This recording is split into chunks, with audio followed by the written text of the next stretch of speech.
আসসালামু আলাইকুম বন্ধুরা, আপনারা সবাই কেমন আছেন? আলহামদুলিল্লাহ, আমি অনেক ভালো আছি। বালা চালের ভর্তা খেয়ে খুবই ভালো লাগছে, কিন্তু এটা শুকনা মরিচ দিয়ে শুধু খেয়েছিলাম।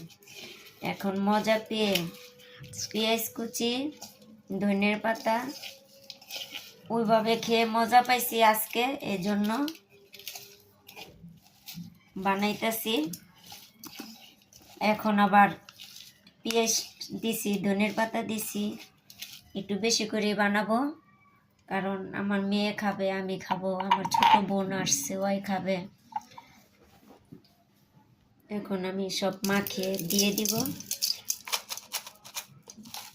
এত মজা আগে জানতাম না, আসলে যে কোনো জিনিস না খেলে মজাটা বোঝা যায় না। আমার মাখা শেষ, এখন আমি ভাত দিয়ে খাবো। অনেক মজা হয়েছে, দেখেন আমার হাতের অবস্থা, হাতটাও জ্বলবে, তাও কি করব, অনেক ভালো লাগে, তার জন্য এইভাবেই খেতে হবে। বিসমিল্লাহ।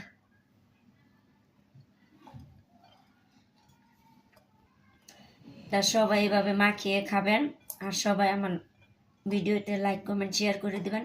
তা সবাইকে আল্লাহ হাফেজ।